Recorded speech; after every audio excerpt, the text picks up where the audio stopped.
ನಮ್ಮ ಉತ್ತರ ಕರ್ನಾಟಕದ ಕಡೆ ನಾಗರ ಪಂಚಮಿ ಬಹಳ ದೊಡ್ಡ ಹಬ್ಬ. ತೃತೀಯ ದಿನ ರೊಟ್ಟಿ ಪಂಚಮಿ.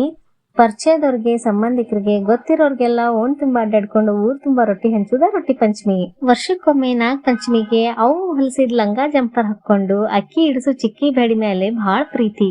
ವಾರಕ್ ಮೊದ್ಲ ಸಾರಿಸಿ ಎಳ್ಳು ಅಳ್ಳು ಹುರ್ಕೊಂಡು ಹೊಲ್ದಾಗಿನ ಮಣ್ಣು ತಗೊಂಬಂದು 9 ದಿನಕ್ ಮೊದ್ಲ ಗೋಧಿ ಶಶಿ ಹಾಕ್ತೇವಿ. ನಾಗ ಚೌತಿ ದಿನ ನಾಗಪ್ಪಗ್ ಹಾಲ್ ಹಾಕಿ ಅಳ್ಳಿಟ್ಟು ಮಾಡಿದೆಲ್ಲ ಉಂಡಿ ತಿನ್ಕೊಂಡು ಹುಡುಕ್ಯಾಡಿ ದೊಡ್ಡ ಕೊಬ್ಬರಿ ಆರಿಸ್ಕೊಂಡು ಬೋಲ್ ಬಗ್ರಿ ಕಟ್ಟಿಸ್ಕೋತೇವಿ. ಬೋಲ್ ಬಗ್ರಿ ಆಡುವಾಗ ನಿಂದ್ ಹೆಚ್ಚ ನಂದ್ ಹೆಚ್ಚ ಅಂತ ಹೇಳಿ ಬಿಲ್ ಹೊಡ್ಸುದ ಒಂದ್ ಮಜಾ. ತಿಂಗಳ ಮುಂಚೆ ಮನ್ಯಾಗ ಕಾಡಿ ಬೇಡಿ ಜೋಕಾಲಿ ಕಟ್ಟಿಸ್ಕೊಂಡು ಜೋಕಾಲಿ ಆಡುದ ಒಂದ್ ಖುಷಿ. ಇದು ಬರೇ ಹೆಣ್ಮಕ್ ಹಬ್ಬ ಅಲ್ಲ, ಗಂಡ್ಮಕ್ ಹಬ್ಬನೂ ಹೌದು. ಪಂಚಮಿ ದಿನ ಹಾಲ್ ಹಾಕಿದ ಹುತ್ತಪ್ಪನ ಸಂಜೆ ಮುಂದ ಹೊರಗ್ ಕಳಿಸ್ತೇವಿ. ನಮ್ ಕಾಲೇಜ್ನಾಗ ಯೂತ್ ಫೆಸ್ಟಿವಲ್ ನಡೆಯುವಾಗ ಈ ಹಾಡ್ ಹಾಡಿ ಸೆಕೆಂಡ್ ಪ್ರೈಸ್ ತಗೊಂಡಿದ್ವಿ. ಆ 2 ಸಾಲು ನಿಮ್ ಮುಂದ. ಯವ್ವ ಬೇಡುವೆ ಯವ್ವ ಬೇಡುವೆ ನಾನೊಂದು ಬರವಾ, ಅಣ್ಣ ಬರಲಿಲ್ಲ ಯಾಕ ಕರಿಯಾಕ, ಪಂಚಮಿ ಹಬ್ಬ ಉಳಿದವ ದಿನ ನಾಕ, ಅಣ್ಣ ಬರಲಿಲ್ಲ ಯಾಕ ಕರಿಯಾಕ.